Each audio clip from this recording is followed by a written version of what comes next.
చంద్రబాబు నాయుడు గారి అధ్యక్షతన రాష్ట్ర మంత్రి మండలి సమావేశం జరిగింది. ఆ సమావేశంలో తీసుకున్న కొన్ని నిర్ణయాలు ముఖ్యమైనవి.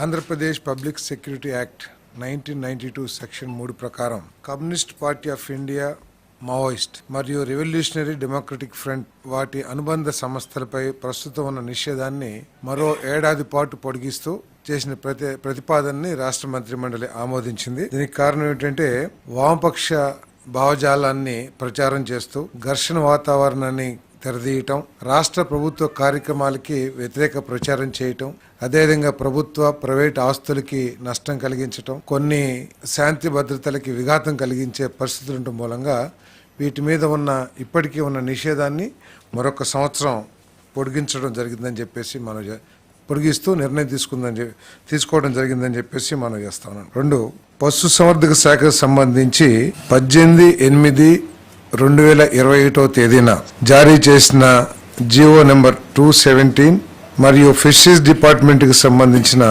జీవో 144 డేటెడ్ 8/9/2020 రద్దు కోసం చేసిన ప్రతిపాదనని రాష్ట్ర మంత్రి మండలి ఆమోదించడం జరిగిందని చెప్పేసి మనం చేస్తున్నాం. గత 3 దశాబ్దాలుగా రాష్ట్రంలో ఉన్న ప్రభుత్వ చెరువుల్ని ఫిషర్మెన్ కోఆపరేటివ్ సొసైటీస్కి నామమాత్రపు లీజు మీద ఇచ్చి వారి ఆర్థిక పరిస్థితిని, జీవన ప్రమాణాలని పెంపొందించడమే కాకుండా మత్స్య సంపదని కూడా ఈ ఫిషింగ్లో నిష్ణాతులైన మత్స్యకారులకి అవకాశం కల్పించడం మూలంగా మత్స్య సంపద కూడా పెంచడం జరుగుదనే ఉద్దేశంతో వాళ్ళకి నామమాత్రపు లీజు మీద ఇచ్చేవాళ్ళు. కానీ గత ప్రభుత్వం ఈ 2 జీవోలను ఇచ్చి నెల్లూరు జిల్లాలో దాదాపు 25,360 హెక్టార్లలో ఉన్న రిజర్వాయర్స్ కానివ్వండి, చెరువులు కానివ్వండి, వాటిని పబ్లిక్ ఆక్షన్స్కి అనుమతిస్తూ జీవోలు ఇచ్చి ఈ పేద మత్స్యకారులకి తీవ్ర నష్టం చేసిందని చెప్పేసి మనం చేస్తామని నేను. దాని మూలంగా మత్స్యకారు సంఘాలు, ప్రజా సంఘాలు కోర్టులకు వెళ్ళటం ఇవన్నీ కూడా జరగడం జరిగింది. మరి కాబట్టి ఇప్పుడు ఆ జీవోలను రద్దు చేసి మళ్ళీ ఫిషర్మెన్ కోఆపరేటివ్ సొసైటీస్కి ఇంతకు ముందున్న విధానం ప్రకారం ఇవ్వటమే కాకుండా ఫిషరీస్ డిపార్ట్మెంట్ని ఒక కాంప్రిహెన్సివ్ స్టడీ చేసి ఏ విధంగా మత్స్య సంపదని పెంపొందించాలి. ఎందుకంటే ఇటీవల కొన్ని సందర్భాల్లో మిడిల్ మ్యాన్ వచ్చి లేకపోతే కొంతమంది వ్యాపారస్తులు వచ్చి మత్స్యకారులకు నష్టం కలిగించే విధంగా ఒక ఇల్లీగల్ అగ్రిమెంట్స్ చేసుకుంటూ చెరువుల్ని వాళ్ళు తీసుకుంటున్నారనే విషయం ప్రభుత్వం దృష్టికి వచ్చిన సందర్భంలో ముఖ్యమంత్రి గారు ఫిషరీస్ డిపార్ట్మెంట్ని ఏ విధంగా ఈ చెరువుల ద్వారా మత్స్య సంపదని పెంపొందించడమే కాకుండా నేరుగా మత్స్యకారుల ఆర్థిక పరిస్థితి పెరిగే విధంగా ఏ విధంగా చేయాలి, ఈ మత్స్య సంపద పెంపుదలలో ఏ విధంగా టెక్నాలజీ వాడాలి, వీటన్నిటి మీద కూడా సమగ్రంగా స్టడీ చేసి ఒక రిపోర్ట్ కూడా నెక్స్ట్ టైం క్యాబినెట్కి ఇవ్వమని చెప్పేసి కూడా చెప్పడం జరిగింది. దీంతో 27 మత్స్యకార సంఘాలు మేలు కల్పించాలని పైన పేర్కొన్న 11 కేసులను పరిష్కరించాలనే సదుద్దేశంతో సంబంధిత జీవోల్ని రద్దు చేయడం జరిగింది. దీని యొక్క ఉద్దేశం ఏంటంటే రాష్ట్రంలో ఉన్న కొన్ని లక్షలాది మంది మత్స్యకారులకి మేలు జరగాలనేది ఈ ప్రభుత్వం యొక్క లక్ష్యం. ఏదైతే వనరులు ఉన్నాయో, జలవనరులు, ప్రభుత్వానికి సంబంధించిన జలవనరులు ఉన్నాయో వాటి ద్వారా ఈ మత్స్యకారుల జీవన ప్రమాణాలు పెంచాలి, అదేవిధంగా మత్స్య సంపద కూడా పెంచాలి అనేది లక్ష్యంగా ఈ జీవోల్ని రద్దు చేయడం జరిగిందని చెప్పేసి మనం చేస్తాను. అంతేకాకుండా నెక్స్ట్ దేశంలో ఫెర్టిలిటీ రేట్ తగ్గిపోతుందని చెప్పేసి చాలా స్టడీస్ తెలియజేస్తా ఉన్నాయి. ప్రపంచంలో స్టడీస్ని కంపేర్ చేస్తే ఆంధ్రప్రదేశ్లో జాతీయ సంతానోత్పత్తి సామర్థ్యం రేటు 2.1గా ఉంటే ఆంధ్రప్రదేశ్లో అది కేవలం 1.5గా ఉంది. ఇంకా ప్రపంచ దేశాలతో కూడా కంపేర్ చేస్తే ఆంధ్రప్రదేశ్ సంతానోత్పత్తి సామర్థ్యం రేటు చాలా తక్కువగా ఉన్న పరిస్థితుల్లో ఈ డెమోగ్రఫీ మేనేజ్మెంట్ చేయాల్సిన పరిస్థితులు కనపడతా ఉన్నాయి. అంతేకాకుండా ప్రస్తుతం లెక్కల ప్రకారం మన రాష్ట్రంలో పురుషుల యావరేజ్ వయసు 32.5 ఉంటే 2047కి 40 ఏళ్ళు కానుందని చెప్పేసి కూడా కొన్ని స్టడీస్ చెప్తున్నాయి. అంటే రాబోయే సంవత్సరాల్లో యువకుల జనాభా తగ్గి పెద్ద వయసు వాళ్ళ జనాభా పెరిగిపోయే పరిస్థితులు కనపడతా ఉన్నాయి. ఇప్పుడు కొన్ని దేశాలైతే ఓల్డ్ ఏజ్ హోమ్స్గా కూడా మారిపోయే పరిస్థితులు కనపడతా ఉన్నాయి. కొన్ని పాశ్చాత్య దేశాల్లో ఇప్పుడు చూసుకున్నట్లయితే ఏజ్ 50-60 ఏజ్ ఉన్న వాళ్ళు ఎక్కువ జనాభా ఉంది. అదే ప్రస్తుతం మన దేశంలో చూసుకుంటే యంగ్ జనాభా ఎక్కువగా ఉంది. ఈ సమతుల్యం తగ్గుతుంది అనే పరిస్థితుల్లో, అంతేకాకుండా మన రాష్ట్రంలో ప్రత్యేకంగా ఈ సంతానోత్పత్తి రేటు తగ్గుతుందనే పరిస్థితులన్నింటినీ కూడా చర్చించడం జరిగింది. అంతేకాకుండా దీని మీద ఎక్కువగా డిస్కషన్ కూడా జరగాల్సిన అవసరం ఉందని చెప్పేసి కూడా మరి క్యాబినెట్లో చర్చించడం జరిగింది.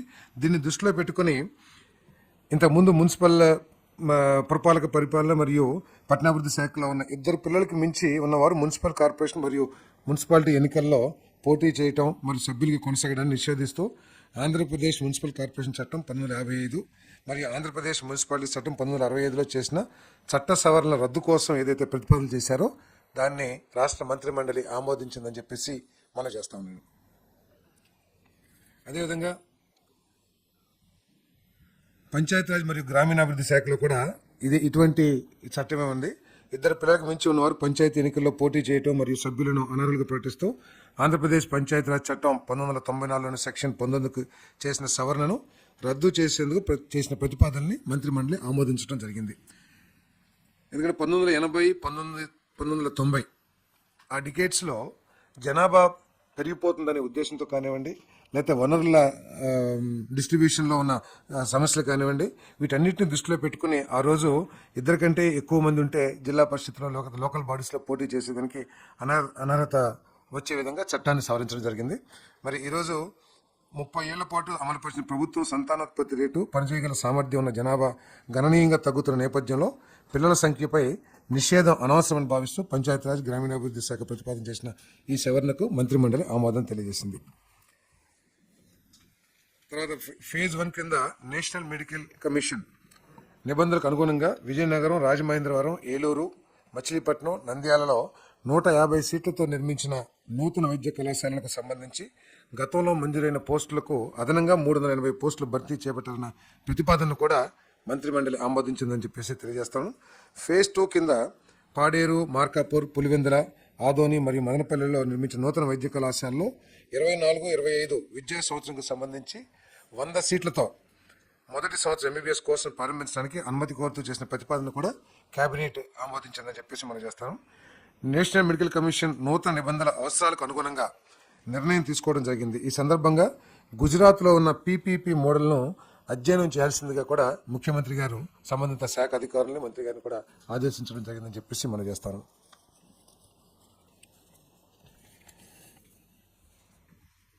జియో నెంబర్ 40 రద్దు కోసం జలవనరుల శాఖ చేసిన ప్రతిపాదన మంత్రిమండలి ఆమోదం తెలిపింది.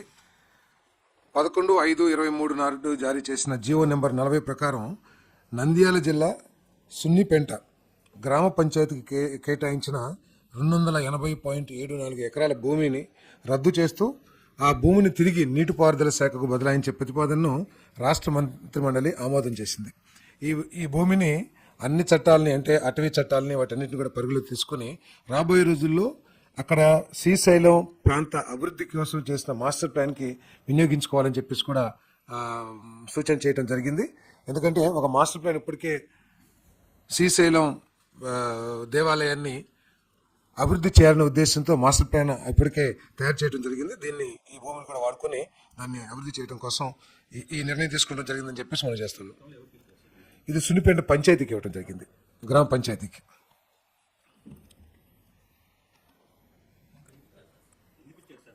ఏమండి, పంచాయతీకి వాడుకోవడానికి ఇచ్చారు, కొంత డెవలప్మెంట్స్ చేయడానికి దానికి ఇచ్చారు, కానీ దాంట్లో డెవలప్మెంట్స్ ఏం జరగలేదు.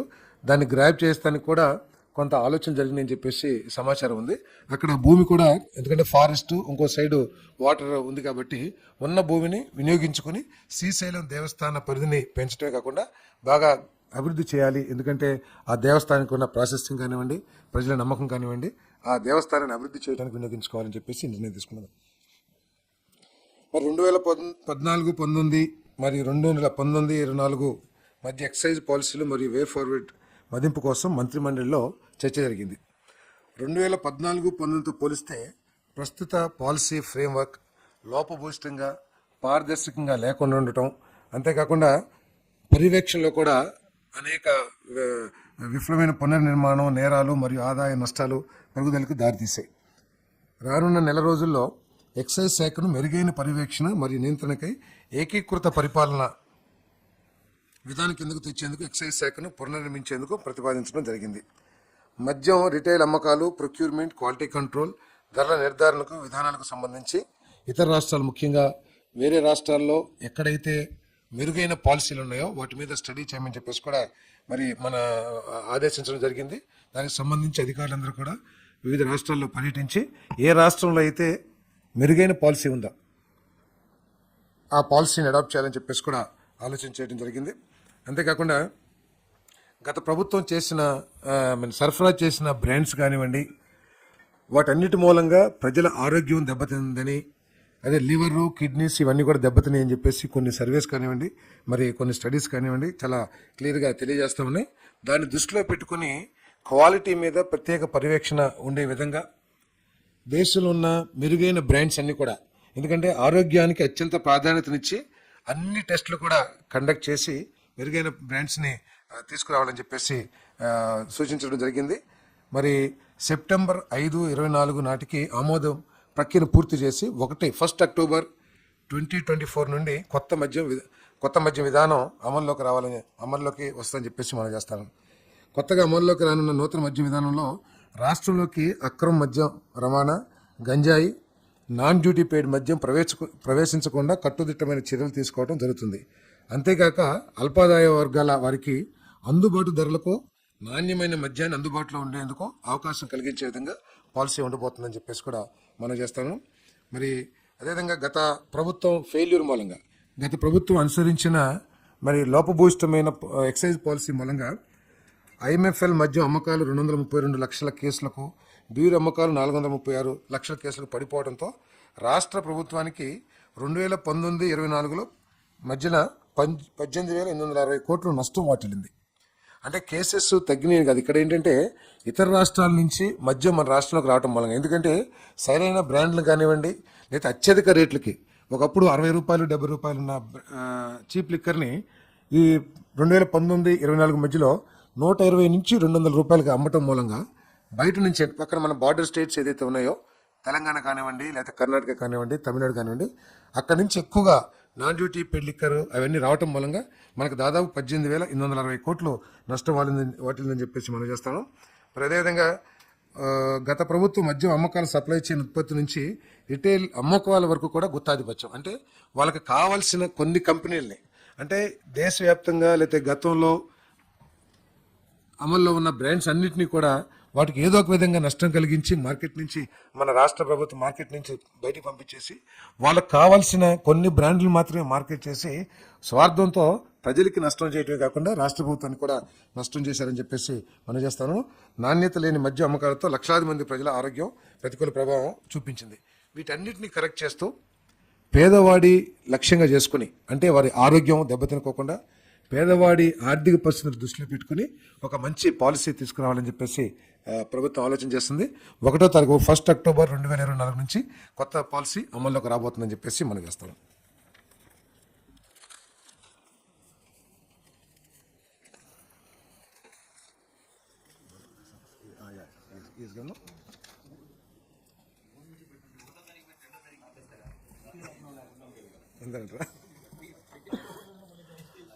అంటే పాలసీ అనౌన్స్ చేసినా కూడా అమలు 5వ తారీఖు నుంచి అట్లా చూసి చేస్తాం. ముందు అమలు అనౌన్స్ చేస్తాం.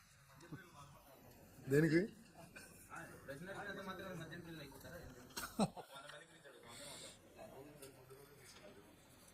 ఇప్పుడు ల్యాండ్స్కి సంబంధించి మీ అందరు చూస్తూనే ఉన్నారు. 22A ఫ్రీ ల్యాండ్స్ చేసేసి ఏ విధంగా గత ప్రభుత్వం ప్రభుత్వంలో పెద్దలు కానివ్వండి లేదా చాలామంది దళారులు కానివ్వండి ఏ విధంగా ఈ భూముల్ని దోచేయటానికి ప్రయత్నం చేశారో మనం కూడా చూసాను. ఇప్పటికే 22.95 కోట్ల రూపాయల ఖర్చుతో 21.86 లక్షల భూ హక్కు సర్వే పత్రాల స్థానంలో ప్రభుత్వ ముద్ర, అంటే ఇంతకుముందు జగన్మోహన్ రెడ్డి గారి ఫోటో పిచ్చితో కానివ్వండి ఏదైనా కానివ్వండి ఆయన ఆస్తి అన్నట్లు ఆయన ఫోటో వేసి ఏదైతే ఇచ్చారో వాటిని రీప్లేస్ చేస్తూ ప్రభుత్వ ముద్ర, అదేవిధంగా QR కోడ్తో కూడిన కొత్త పట్టాదారు పాస్ పుస్తకాలు అందజేయాలని చెప్పేసి కేబినెట్ నిర్ణయం తీసుకుంది. రెవెన్యూ శాఖకు సంబంధించి 22A నిషేధ జాబితాకు సంబంధించి ఫిర్యాదు సంఖ్యలో పెరుగుతున్న నేపథ్యంలో త్వరలోనే రెవెన్యూ గ్రామ సభలు నిర్వహించాలని ముఖ్యమంత్రి కేబినెట్కు సూచించారు. రాబోయే 3 నెలల కాలంలో గ్రామ సభలు అయ్యేంత వరకు, ఎందుకంటే రెవెన్యూ రికార్డ్స్లో చాలా మ్యానిపులేషన్ జరిగినాయి అని చెప్పేసి పేదవాళ్ళ భూ హక్కులను కాపాడటం కోసం వచ్చిన కంప్లైంట్స్ను దృష్టిలో పెట్టుకుని రిజిస్ట్రేషన్స్ అన్నీ కూడా వెరిఫై చేయాలని చెప్పేసి చాలామంది ఏం చేశారంటే అధికారుల్ని కూడా తీసుకున్నో లేదా రకరకాల అన్ని చేసి రెవెన్యూ రికార్డ్స్ని మ్యానిపులేట్ చేశారు. వీటన్నిటిని వెరిఫికేషన్ చేసే వరకు కూడా 3 నెలలు రిజిస్ట్రేషన్స్ ఆపేయాలని చెప్పేసి కూడా నిర్ణయం తీసుకోవడం జరిగిందని చెప్పేసి మనం చేస్తాను నేను. మరి అంతేకాకుండా ఈ మ్యానిపులేషన్స్ని, ల్యాండ్ గ్రాబింగ్స్ని వీటన్నిటిని కూడా బయటపెట్టాలని జిల్లా మన రెవెన్యూకి సంబంధించిన ఉన్నతాధికారుల్ని జిల్లాలు పర్యటించి వీటికి పాల్పడిన వ్యక్తులు ఎంతటి స్థాయి వాళ్ళైనా సరే కఠినంగా శిక్షించాలని చెప్పేసి కూడా ముఖ్యమంత్రి గారు సూచించడం జరిగింది. మరి మన రెవెన్యూ అధికారులందరూ కూడా జిల్లాలు పర్యటించి వీటన్నిటిని కూడా వెలికి తీస్తానికి తయారు చేస్తారని చెప్పేసి కూడా మనం చేస్తాను. అదేవిధంగా ఏదైతే రాళ్లు కొన్ని 100 కోట్ల రూపాయలు ఖర్చు పెట్టి ప్రభుత్వ సొమ్ముని దుర్వినియోగం చేసి దాని మీద కూడా ఆయన ఫోటోలు వేసుకునే విధంగా ఏదైతే చేశారో దాన్ని పూర్తిగా ఆపాలని చెప్పేసి కూడా నిర్ణయం తీసుకోవడం జరిగిందని చెప్పేసి కూడా మనం చేస్తాం. ఇంకా 3 నెలలు 22A సంబంధించి ఏదైతే ఉన్నాయో చాలా కంప్లైంట్స్ వస్తూ ఉన్నాయి. చాలామంది బెదిరించి తీసుకున్నారని, లేకపోతే రికార్డ్స్ మ్యానిపులేట్ చేయడం కానివ్వండి. సో ఇప్పుడు దాకా 22Aలో ఉన్నాయి కాబట్టి చాలామంది దానికి సంబంధించిన పూర్తి సమాచారం పేదవాడి దగ్గర లేకపోవడం మూలంగా దాన్ని ఎక్స్ప్లాయిట్ చేసి ఏదైతే కంప్లైంట్స్ వచ్చినాయో ఆ కంప్లైంట్స్ని పూర్తిగా పరిశీలించి ఒక 3 monthsలో ఈ కరెక్షన్స్ అన్ని చేసి అప్పుడు దాకా రిజిస్ట్రేషన్స్ ఆపమని చెప్పేసి నేను తీసుకున్నాను. మొత్తం 22Aలో ఏం జరిగింది, 22Aకి సంబంధించి 22A ఏదైతే అసైన్మెంట్ భూములు ఉన్నాయో ఫ్రీ హోల్డ్స్గా మార్చేసి 13 lakhs acres దాకా ఉన్నాయి మొత్తం. సో వాటన్నిటి మీద ఒక సమగ్ర రిపోర్ట్ తయారు చేసి, ఎందుకంటే దీంట్లో పేదల్ని బెదిరించి లాక్కున్నారు, లేకపోతే రెవెన్యూ రికార్డ్స్ని తారుమారు చేసి వాటిని చేజిక్కించుకున్నారు, భూ కబ్జాలు చేశారు, రకరకాల కంప్లైంట్స్, వీటన్నిటిని కూడా 3 monthsలో స్టడీ చేసి దాని మీద సమగ్రంగా ఎంక్వైరీ చేసి అప్పటి వరకు ఈ రిజిస్ట్రేషన్స్ ఆపడం ఏం చేసి ఉంటే సో వాటి మీద తప్పకుండా ఎంక్వైరీ చేస్తారు. ఎవరైనా వాళ్ళు వచ్చి ఓనర్స్ కంప్లైంట్ చేసి మమ్మల్ని బెదిరించి తీసుకున్నారు, దాని మీద కూడా చట్టపరంగా ఎటువంటి చర్యలు తీసుకోవాలి. 25,000 ఎకరాలు కరెక్టే, కొంతమందిని బెదిరించి తీసుకున్నారని కూడా కంప్లైంట్స్ వస్తున్నాయి. అది ఎంతవరకు కరెక్టో ఏంటో కూడా ఒకసారి ప్రభుత్వ బాధ్యత కదా. ఎందుకంటే వీళ్ళంతా కూడా అసైన్మెంట్ పొందిన వాళ్ళు, పేదవాడు కాబట్టి, భూమి లేని నిరుపేద కాబట్టి ప్రభుత్వం వాడి జీవన ప్రమాణాలు పెంచడం కోసం లేదా ఉపాధి కోసం భూమి ఇచ్చింది. అటువంటి భూమిని బలవంతుడు లాక్కున్న పరిస్థితుల్లో ఒకవేళ కంప్లైంట్ వస్తే దాని మీద తప్పకుండా ఎంక్వైరీ చేయాల్సిన అవసరం ఉంది.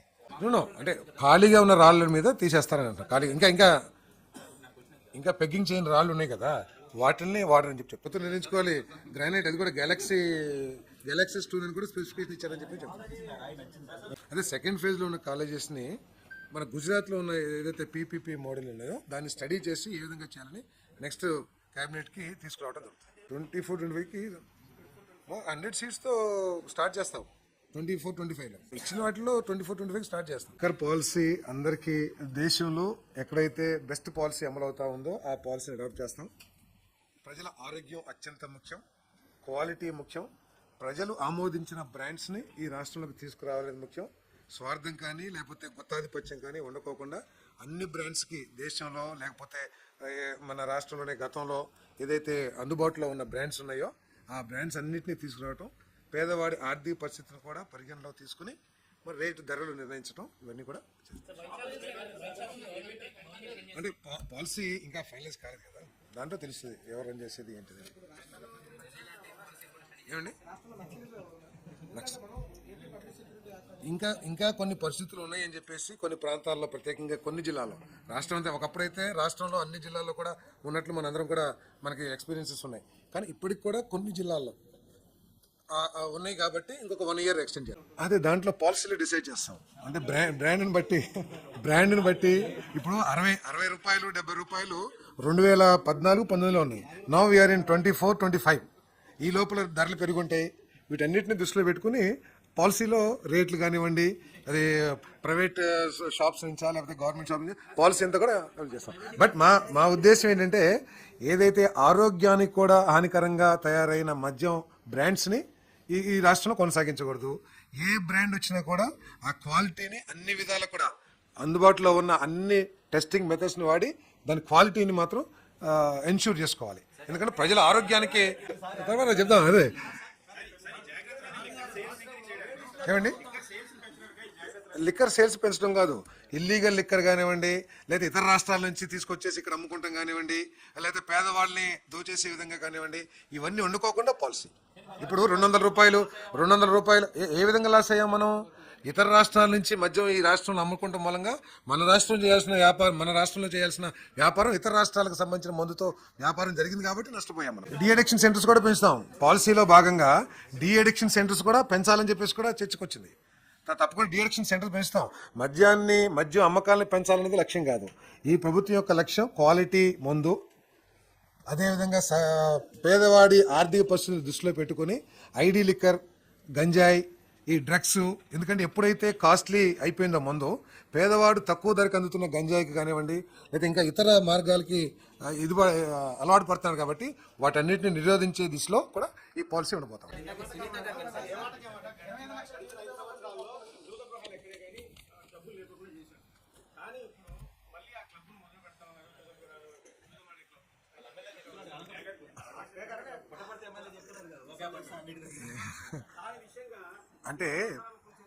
అంటే కొన్ని కోర్టు ఉత్తర్వులు కూడా ఉన్నాయి క్లబ్స్ని ఓపెన్ చేయమని చెప్పేసి. కొన్ని చట్టపరంగా ఆడుకునే ఆటలు కూడా ఉన్నాయి. సో కోర్టు ఉత్తర్వుల ప్రకారం ఎక్కడ ఓపెన్ చేయాల్సి వస్తే ఓపెన్ చేస్తారేమో, అంతేగాని జూద గృహాలను అయితే ఓపెన్ చేయం. కొన్ని పేకాట క్లబ్లని పేరు పెట్టేశారు మీరు. పేకాటలో కూడా రకరకాల ఆటలు ఉన్నాయి. కొన్ని ఆటలు చట్టపరంగానో లేకపోతే న్యాయపరంగానో కూడా ఆడొచ్చని కూడా కోర్టు ఉత్తర్వులు ఇస్తున్నాయి. దానికి కావాల్సిన ఏర్పాట్లు చేసి పోలీస్ మానిటరింగ్ చేసి నడుపుకోమని చెప్పేసి కోర్టు ఉత్తర్వులు వస్తున్నాయి. అటువంటి ఉత్తర్వులు ఉన్న చోట ఓపెన్ చేయాల్సి వస్తుందేమో తెలియదు. అదైతే నా దృష్టిలోకి రాలా. నాకు తెలిసి సంబంధిత శాఖ అధికారులు చెప్తారు, ఉన్నది లేని. నా దగ్గర అయితే స్టాక్ డీటెయిల్స్ అయితే లేవు.